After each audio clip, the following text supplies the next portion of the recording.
नमस्कार, कंज्यूमर अड्डा में आपका स्वागत है। आपके साथ मैं हूं विपिन भट्ट और आज हम आपको एक बार फिर से कर रहे हैं कोरोना पर अलर्ट। देखिए, दो चीज़ें हैं।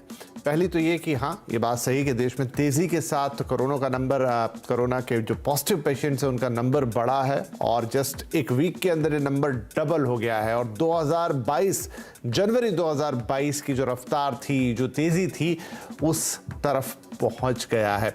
लेकिन दूसरी तरफ ये भी है, स्वास्थ्य मंत्रालय के सूत्रों से ही खबर है, स्वास्थ्य मंत्री के सूत्रों से खबर है, ऑफ कैम बातचीत की उन्होंने और बताया कि नया वेरिएंट भी है लेकिन घबराने की कोई बात नहीं है, इतना ज़्यादा विरुलेंट नहीं है, ज़्यादा स्प्रेड नहीं है, कोई बहुत ज़्यादा हॉस्पिटलाइजेशन का रेट नहीं है, कोई दिक्कत नहीं हो रही है। लेकिन हाँ, सतर्क तो रहना होगा क्योंकि नंबर बहुत तेज़ी के साथ बढ़ रहा है और जब जब ऐसा होता है तो जो स्वस्थ है वो तो ठीक, लेकिन जिनको कुछ भी तकलीफ है, जिनको कोई लाइफस्टाइल डिजीज से लेकर कोई बड़ी बीमारी है, वो सब खतरे में आ जाते हैं। और देखिए, इन सब बातों के ऊपर एक बात तो है कि कोरोना आज भी हमारी समझ के काफ़ी ऊपर है। आपने और हमने वैक्सीन बना ली है, वैक्सीन ले ली है, लेकिन क्या हमने कोरोना को पूरी तरह समझ लिया और पूरी तरह से उस पर काबू पा लिया है, ये दावे के साथ कहना थोड़ा मुश्किल है। तो जब तक ये बात हो नहीं जाती तब तक सतर्क रहना, जानकारी रखना, अपडेटेड रहना, यही हमारी सबसे बड़ी ताकत है। तो आज भी वही कोशिश, अलर्ट करेंगे आपको, कुछ लेटेस्ट फैक्ट बताएंगे और डॉक्टर्स क्या कह रहे हैं इस बारे में वो भी बताएंगे। जैसा हमने कहा, बात डरने की नहीं है लेकिन सतर्क रहना ज़रूरी है। हमारे साथ कार्यक्रम में शामिल हो रहे हैं इंद्रप्रस्थ अपोलो हॉस्पिटल के senior consultant doctor Jatin Ahuja, ली नेस्ट हॉस्पिटल के senior consultant doctor Mukesh Gupta और द हेल्दी इंडिया प्रोजेक्ट की एडिटर नीलम सिंह। आप सभी का बहुत बहुत स्वागत है। तो डॉक्टर जतिन, आपसे ही हम शुरुआत करते हैं। अभी एक नंबर्स की बात करें तो जैसा मैंने कहा कि पिछले वीक के मुकाबले नंबर डबल हो गया, बहुत तेज़ी से मल्टीप्लाई हो रहा है। नए वेरिएंट की भी बात हो रही है। 2022 जनवरी की जो स्थिति थी उतनी रफ्तार पकड़ ली है। तो क्या ये सारे फैक्ट इस बात की तरफ इशारा करते हैं कि हमें एक बार फिर से डरना तो नहीं है लेकिन सतर्क अच्छा खासा हो जाना चाहिए? थैंक यू विपिन जी। तो जैसा आपने बताया कि जैसा कि जनवरी 2022 में डबलिंग टाइम था, वो ऑलमोस्ट 7 डेज पे था। अभी फिर वैसी ही कंडीशन आ गई है, जो डबलिंग टाइम है यानी कि नंबर ऑफ केसेस को डबल होने का, वो 7 डेज में हो चुका है। तो हर 7 दिन में केसेस आर गेटिंग डबल। तो it's a very high transmission जो चल रहा है वायरस का, कम्युनिटी में चल रहा है, क्योंकि अब कोई मैक्सिमम लोग मास्क यूज़ नहीं कर रहे हैं। कम्युनिटी में सारे कहते हैं जो प्रोग्राम्स हैं जिस तरीके से चलते हैं वैसे चल रहे हैं। तो एक्सपोजर जो है वायरस का चल ही रहा है। एंड जो पेशेंट वल्नरेबल हैं, जैसे कि इम्यूनो कॉम्प्रोमाइज पेशेंट, उन्हीं के अंदर हम देख रहे हैं कि जो ऑक्सीजन की दिक्कत या कुछ हद तक फीवर लंबा चलना, हाई ग्रेड चलना, वैसी परेशानी की दिक्कत आ रही है। अदरवाइज जो एक हेल्दी इम्यूनो कॉम्पिटेंट पर्सन है, जिसकी इम्यूनिटी ठीक है, जिसने तीनों डोज वैक्सीन की ले रखी हैं, उसके अंदर सिवाय 3 से 4 दिन के फीवर के अलावा और फ्लू लाइक सिम्टम्स के अलावा ऐसा कुछ देखने को नहीं मिल रहा। जी, ठीक है। नीलम जी, ये नंबर जो डबल हो गया है वीक के अंदर, हम ये मान के चल रहे हैं कि अभी तो टेस्टिंग वैसे इंक्रीज हुई है लेकिन फिर भी टेस्टिंग के लेवल वो तो नहीं है जो हमने एक फुल टाइम टेस्टिंग को देखा था। तो क्या अगर वो टेस्टिंग बढ़ाई जाए तो ये नंबर और भी बढ़ता हुआ नजर आएगा? ये कुछ हद तक पॉसिबल हो सकता है, क्योंकि अगर दोबारा से उसी लेवल पे हम लोग टेस्टिंग करना स्टार्ट करेंगे तो बहुत सारी चीजें जो अभी अंडर द कवर है वो सामने आनी शुरू हो जाएंगी।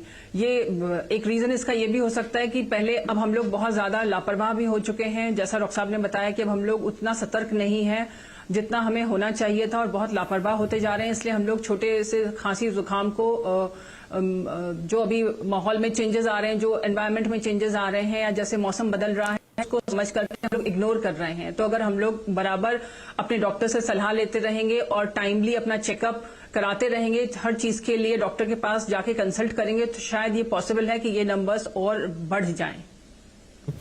डॉक्टर जतिन, तो बीच में ये हुआ था कि देश के अंदर फ्लू जिसको हम कहते हैं, इन्फ्लुएंजा, वो भी बहुत फैला था। H3 और N2 के कॉम्बिनेशन निकल रहे थे कोविड के साथ साथ। क्या वो स्थिति अब चली गई है? क्या एटलीस्ट जो इन्फ्लुएंजा है अब वो काबू में है या मौसम अब थोड़ा परिवर्तित हो गया है फिर से, तो उससे उसके केसेस कम हो रहे हैं? अभी भी वही स्थिति बनी हुई है?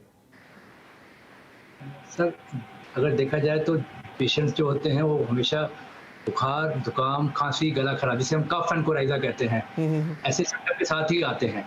और अगर हम डिटेक्ट करने की कोशिश करते हैं कि उसमें अगर कोविड टेस्ट करवाएं, कोविड नेगेटिव है, तो हमारे को एक्सीडेंटली H1N1 या H3N2 मिल रहा है। और अगर हम H1N1 या H3N2 की तरफ भागते हैं, इन्फ्लुएंजा की टेस्टिंग करवाते हैं और अगर वो टेस्ट नेगेटिव आते हैं तो कोविड निकल जाता है। तो ऐसा नहीं है कि इन्फ्लुएंजा टोटली आउट हो चुका है और कोविड आ गया है। तो अभी तक हमारे को एज ऑफ नाउ, मैं कल तक की बात करूं तो हमारे को दोनों ही केसेस पॉजिटिव पाए जा रहे हैं, चाहे वो कोविड हो चाहे आपका इन्फ्लुएंजा हो। डॉक्टर साहब, नए वेरिएंट XBB.1.16 इसकी बात हो रही है। हालांकि स्वास्थ्य मंत्री खुद मतलब जो सूत्रों से हमें पता चला है, जिन्होंने बातचीत की रिपोर्टर्स और तमाम लोगों के साथ, उनके हिसाब से नया वेरिएंट है, ज़रूर फैल रहा है, लेकिन ये इतना खतरनाक नहीं है। हो सकता है कि ये बात मतलब सही है, और अगर स्वास्थ्य मंत्री कह रहे हैं तो सही होगी ही, लेकिन इसकी रफ्तार तो तेज़ है। तो क्या वो एक दिक्कत दे सकती है रफ्तार, भले ही वो बहुत ज़्यादा अपने साथ उस तरह का खतरा ना लेके आए जहां जान पे बात चली जाए, लेकिन क्या उसकी तेज़ रफ्तार ही आपके लिए समस्या बन सकती है? सर, जैसे कि XBB.1.16 जिसका दूसरा नाम हमने आर्कटूरस दिया गया है, तो जो आर्कटूरस है XBB.1.16, इसकी जो फैलने की जो क्षमता है वो डेफिनेटली बहुत हाई है। बट जो हमारी टेस्टिंग की जो क्षमता है, जो हम कर सकते हैं लेकिन हम कर नहीं रहे, पेशेंट को जब तक पता लगता है, सिम्टम्स आते हैं, या फैमिली में जब तक 3-4 बंदे पॉजिटिव ना हो जाए, तब तक कोई टेस्ट करवाता ही नहीं है। इनफैक्ट जो पेशेंट अस्पतालों में भी हैं, आते किसी और तकलीफ से हैं, पता लगता है कि कहते जो पेट में दर्द हो रहा था, लूज मोशन हो रहे थे, जुकाम खांसी था शुरुआत में, वो कोविड निकला है। तो अभी उस तरीके की जो पहले जैसे था कि भाई हमारे माइंड में सेट हो गया था कि भाई पेशेंट को स्क्रीन करना ही करना है कोविड से, तो अभी वो स्क्रीनिंग जो है कुछ हद तक लिमिटेड हो रखी है, वो स्क्रीनिंग नहीं हो पा रही।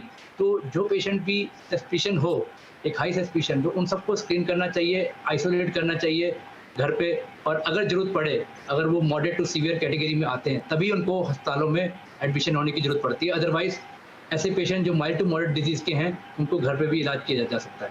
जी, तो डॉक्टर साहब, यही इम्पोर्टेंट सवाल होगा कि अव्वल कहीं आपका टेस्ट हो जाता है, आपको लग रहा है कि बुखार खांसी आपको है, तो क्या दो चीज़ें हैं इसमें, क्या आपको टेस्ट करा लेना चाहिए, और मान लीजिए कि वो टेस्ट अगर पॉजिटिव आ रहा है तो फिर आपको आइसोलेट हो जाना चाहिए, पहले की ही तरह, जिस तरह का एक मॉडस ऑपरेंडी था कि आप अगर आपको माइल्ड सिम्टम है तो आप घर पे रहिए, अगर आपकी सांस आप जो पैरामीटर्स हैं आज भी, कि आप अपना ऑक्सीजन लेवल चेक करें, आप बुखार का लेवल चेक करें, या डॉक्टर से ही कंसल्ट कर लें, और फिर वो अगर हॉस्पिटलाइजेशन बोलते हैं तो वो, नहीं तो घर में एटलीस्ट आइसोलेट रहें।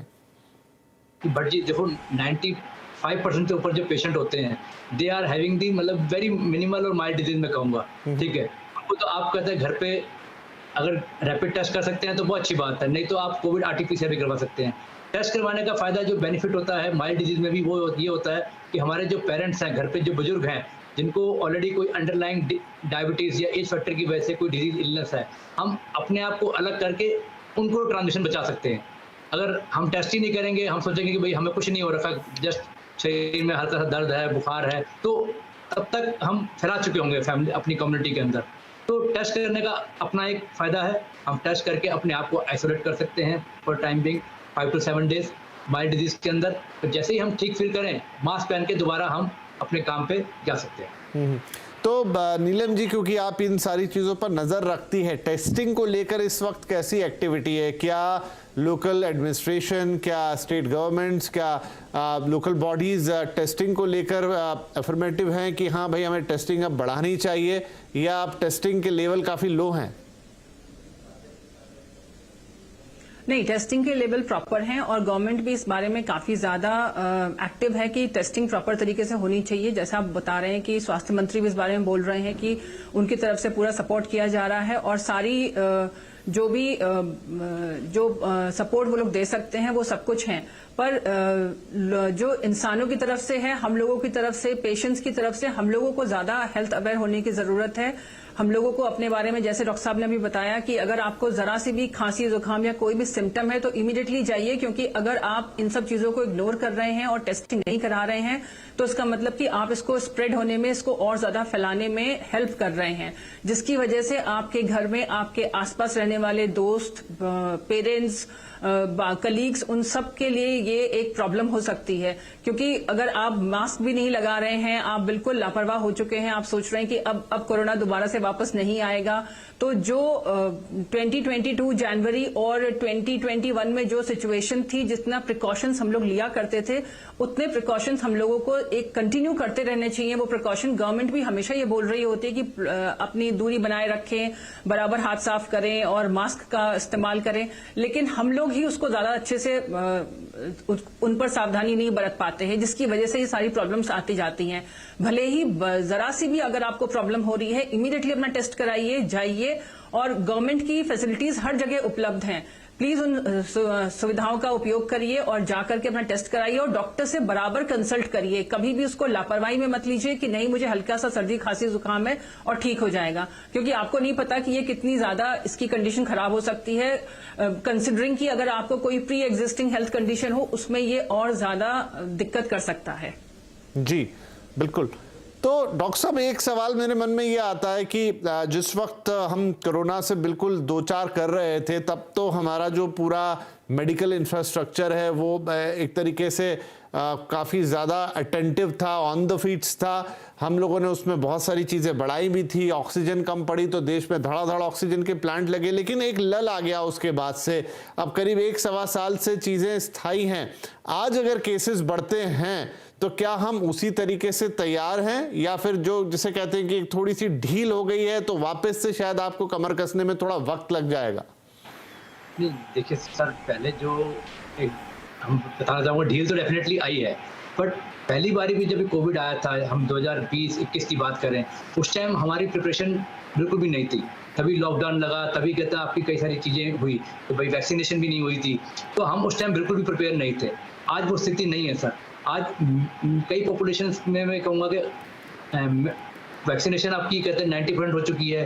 कई पॉपुलेशन में आपका कोविड से एक्सपोजर हो चुका है, तो ये सारी चीज़ें आपकी हो चुकी हैं। एंड अगर हम बात करें अपनी वैसे प्रिपरेशन की, ऑक्सीजन प्लांट्स की या ऑक्सीजन सप्लाई की, आपके पीपीई किट्स की, तो ये सारे आज की डेट में टोटली तैयार हैं, ठीक है। तो वो चीज़ जो पहले प्रॉब्लम आई, वो चीज़ प्रॉब्लम तो नहीं आने वाली है, बट हाँ, we are more wiser this time. But अगर हम टेस्ट करेंगे, अपने आप को आइसोलेट करेंगे और मास्क का प्रयोग करेंगे, आई थिंक ये सिंपल फ्लू की तरह आया है और फ्लू की तरह ही चला जाएगा। जी, डॉक्टर गुप्ता भी यहाँ पर जुड़ गए हमारे साथ। डॉक्टर गुप्ता, एक सवाल ये, हालांकि हमने पहले जितना देखा है तो मौसम का तो कोई इम्पैक्ट कोरोना पर कभी हुआ नहीं, लेकिन फिर भी हम गर्मियों की तरफ जा रहे हैं, कड़क गर्मियों की तरफ। हालांकि मौसम इस वक्त थोड़ा सा मिक्स टाइप का है, गर्मी थी पहले बीच में, फिर अचानक से पूरे देश में बारिश हुई, ओले गिरे, अभी भी कुछ कुछ वैसा है। अब प्रेडिक्शन आया है कि अगले 2 महीनों में बहुत तेज़ गर्मी पड़ने वाली है। तो क्या इम्पैक्ट देखेंगे हम इसका वायरस पे? क्या ये जो केसेस अभी राइज हो रहे हैं ये कम भी हो सकते हैं, या फिर सीधा कोई कोरिलेशन निकालना मुश्किल है? देखिए विपिन जी, आप जो कह रहे हैं ना, ये फैक्ट ऑफ लाइफ है। हमने जब कोरोना आया था पहली बार, जब फर्स्ट टाइम इंट्रोड्यूस हुआ था हमारे जहन में कि ऐसी कोई चीज है, तब हम यही सोचते थे कि हो सकता है ठंडी में फर्क पड़ जाएगा, हो सकता है गर्मी में, लेकिन ऐसा कुछ होता नहीं है। ऑर्गेनिज्म अपनी और अपना सर्वाइवल के लिए जो जो चीजें हैं मॉडिफिकेशन करते चले जाता है और वो रह जाता है सिस्टम में। सो मेरी समझ से मेरा तो यही एडवाइस रहेगा कि आप अगर मौसम के ऊपर विश्वास करके चलेंगे तो आप तकलीफ में आ जाएंगे। आपको अपनी सेहत का खुद ध्यान रखना है। मेरा मैसेज यही रहेगा कि आपको अपने मास्किंग और कोरोना के हिसाब से रेलेवेंट बिहेवियर करना बहुत जरूरी है और मौसम पे मत डिपेंडेंट रहिए। जी हाँ, नहीं बिल्कुल। मास्किंग तो देखिए बहुत सारे लोगों में तो हम देखते हैं कि सेल्फ मास्किंग भी हो जाती है, लेकिन फिर भी अब चूंकि वायरस का इम्पैक्ट है और हम देख रहे हैं कि पिछले 1 हफ्ते में रेट काफ़ी बड़ा है, स्प्रेड भी बहुत तेज़ी से हो रहा है, क्या फिर से वक्त आ गया है कि थोड़ा सा अवेयर होकर एक मास लेवल पे मास्किंग और सोशल डिस्टेंसिंग, थोड़ा सा हैंड, जो भी टिपिकल प्रोटोकॉल है कोरोना का, उसको फॉलो कर लिया जाए तो बेहतर है? अब ये तो बात फैक्ट है कि देखिए कोरोना के केसेस बढ़ रहे हैं और कोरोना के अलावा इन्फ्लुएंजा एक अनदर थिंग है, बिकॉज बहुत इंसिडेंस ऑफ इन्फ्लुएंजा का जो वैक्सीनेशन इम्यूनाइजेशन है काफी कम हो गया था क्योंकि लोगों को लगा कि भाई अब हमने कोविड का वैक्सीन ले लिया इसलिए इन्फ्लुएंजा से हम प्रोटेक्टेड हैं। सो ये जो राइनो वायरस, इन्फ्लुएंजा में इन्फ्लुएंजा ए, इन्फ्लुएंजा बी, उसमें H3N2, H1N1 और विक्टोरिया और यामागाटा स्ट्रेन इन्फ्लुएंजा बी के, ये सारे अपने अपने तरीके से फैल रहे हैं और add to that corona virus के जो मॉडिफाइड नए स्ट्रेन आ रहे हैं। So in simple words, respiratory infection जो पहले एकदम कम हो गए थे because of our protective behaviour, हम मास्क लगाते थे और जो अपने टच और जो कॉन्टैक्ट्स है उसको हम केयर करते थे, डिस्टेंसिंग सोशल मेंटेन करते थे, वो अब चला गया है। सो मॉरल हियर यहाँ पर यही है कि अब हमें फिर से दोबारा एक चीज ध्यान रखना पड़ेगा कि अगर हमें अपनी सेहत का ख्याल रखना है तो हमें ये चीजों का केयर करना पड़ेगा। और दूसरा, सेल्फ रेगुलेशन। यदि किसी को बुखार है या सर्दी जुकाम है तो अपने आप से आप ध्यान रखें कि आप खुद तो मास्क पहन लीजिए जिससे दूसरे को ना फैलाए। वो सबसे ज्यादा जरूरी है, बिकॉज एक इंसान को सर्दी होती है तो उससे तो समझ में आ रहा है ना कि उसे सर्दी है। तो मैं सबसे पहले आपके माध्यम से उन लोगों से ये कहना चाहूंगा, यदि आपको बुखार है, आपको सर्दी है, तो पहले आप पहन लीजिए। आपने यदि पहन लिया तो आपका परिवार और आसपास के लोग सुरक्षित हो सकते हैं। बिल्कुल, थोड़ी सी मतलब मास्क की हम सबको आदत भी है, अवेयरनेस भी है, अब तो अटपटा भी नहीं लगता। तो अगर छोटा मोटा कुछ प्रॉब्लम है और मास्क पहन लेते हैं, पब्लिक में जाते समय पहन लेते हैं, ऐसे ही पहन लेते हैं सर्दी खांसी पे, तो वो हमें बचाएगा ही। तो एक अच्छी प्रैक्टिस हो सकती है। चलिए एक छोटा सा ब्रेक लेते हैं यहाँ, लेकिन ब्रेक के बाद एक बड़ा सवाल ये कि most of the population vaccinated है, लेकिन उस वैक्सीनेशन, उस बूस्टर डोज को भी अब कई महीने बीत चुके हैं। तो जब ये कोरोना फिर से लौट कर आया तो क्या वो वैक्सीनेशन आज भी हमें प्रोटेक्ट कर रहा है? क्या इसके आगे तो अभी वो गवर्नमेंट की तरफ से कोई गाइडलाइन आएगी तो आएगी, तभी वो वैक्सीनेशन होगा, या जिन लोगों के ड्यू हैं एटलीस्ट उनके लिए टाइम है कि करा ले। बच्चों का क्या, क्योंकि उनके लिए 2-3 तरह की अलग अलग वैक्सीन आई थी। कुछ बड़े सवाल होंगे क्योंकि हमारे पास प्रोटेक्शन के लिए जो सबसे बड़ा हथियार है वैक्सीन ही है। चर्चा जारी रहेगी, छोटा ब्रेक ले रहे हैं।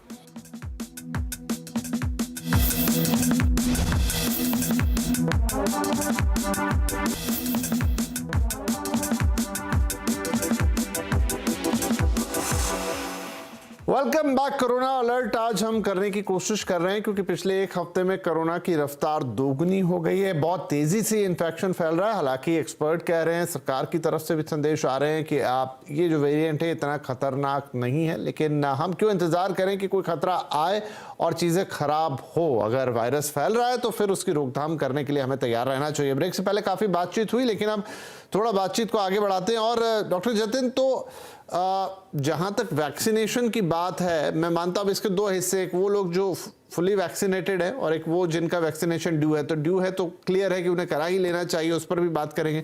लेकिन एक सवाल मन में आता है कि जिन लोगों को वैक्सीनेशन लग भी गया, बूस्टर डोज तक जो ले चुके हैं, क्या वो वैक्सीन अभी भी उतनी इफेक्टिव होगी हमारे अंदर? सर बिल्कुल सही। तो हमारे पास अभी 4 तरह की पॉपुलेशन है सर। फर्स्ट, जिनके पास वैक्सीनेशन है वो भी तीनों के तीनों डोजेस। सेकंड, जिनके पास वैक्सीनेशन भी थी, साथ साथ कहता है आपको कोविड भी हो गया है, यानी कि हाइब्रिड इम्यूनिटी वाले हैं। तीसरा, जिन्होंने कोई भी वैक्सीन नहीं ली है, ठीक है, लेकिन कोविड हो रखा है। और चौथा, जिनको ना कोविड हुआ है और ना ही उनके पास कोई वैक्सीनेशन की हिस्ट्री है।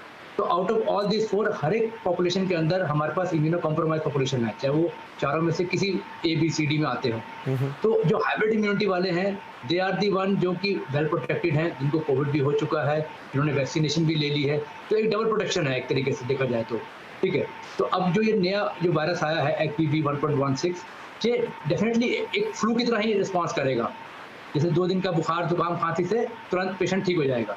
बट हाँ, अगर आपकी इम्यूनिटी बहुत ही ज़्यादा लो है और आपका वायरस जो है कहता है आपके ऊपर हावी होता है, तभी आपको सिवियरिटी आ पाएगी।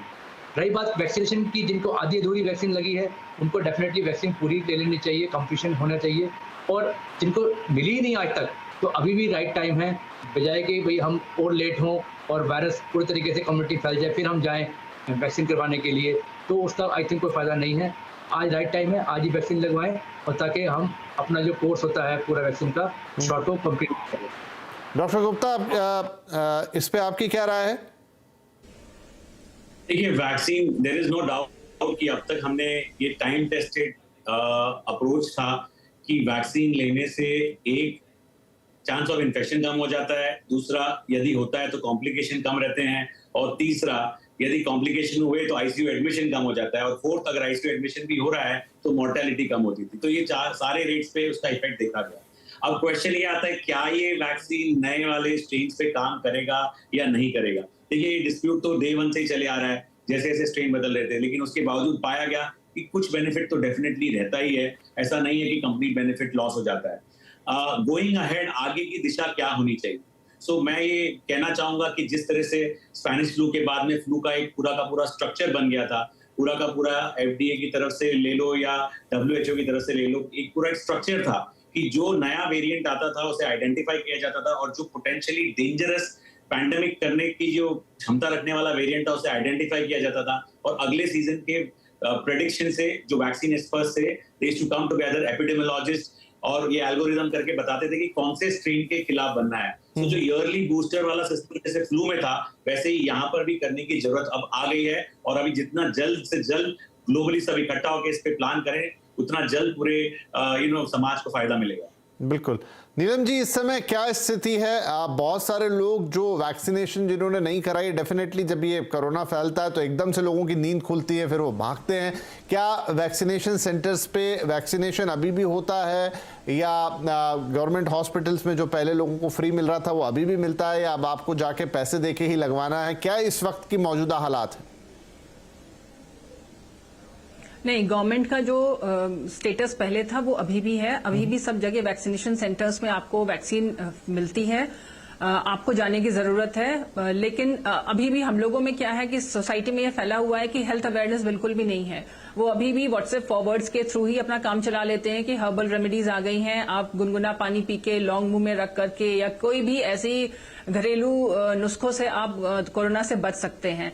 तो गवर्नमेंट की तरफ से फैसिलिटीज पूरी प्रोवाइड कराई जा रही हैं, लेकिन हम लोग उनका पूरी तरीके से फायदा नहीं उठा पा रहे हैं। इसलिए अपनी अवेयरनेस होनी, जागरूकता होनी जरूरी है सब लोगों में कि वो जाने। एकदम से जब बिल्कुल ऊपर पहाड़ टूट पड़ेगा उस समय भागने से अच्छा है कि अपना प्रिकॉशंस लेकर के रखें, टाइमली वैक्सीन लगवाएं और अपने ये जो जितनी भी मिस इन्फॉर्मेशन फैली हुई है सोशल मीडिया पर कोरोना से बचने के लिए जितने भी घरेलू उपाय हैं उन सब पे ध्यान न देते हुए प्लीज जो डॉक्टर्स बोलते हैं, जैसे अभी भी एक्सपर्ट्स ने बोला कि वैक्सीन आपको बहुत तरीकों पे बहुत अलग अलग लेवल से बचाता है, तो ये सुनना जरूरी है और इसको ही जानना जरूरी है कि वैक्सीन बहुत इंपॉर्टेंट है और जो नॉर्मल कोविड प्रोटोकॉल है उसको फॉलो करना बहुत जरूरी है कोविड से बचने के लिए या कोविड का जितने भी म्यूटेटेड वर्जन आ रहे हैं उनसे बचने के लिए। बिल्कुल। तो देखिए, कोविड फैल रहा है, एक बार फिर से कोरोना फैल रहा है, इसमें कोई शक की बात नहीं है। तो दो ही चीजें हैं, अगर आपके वैक्सीनेशन ड्यू हैं तो उसे जाके तुरंत कराइए। नीलम जी बता रही हैं कि अवेलेबिलिटी है, कोई प्रॉब्लम नहीं है,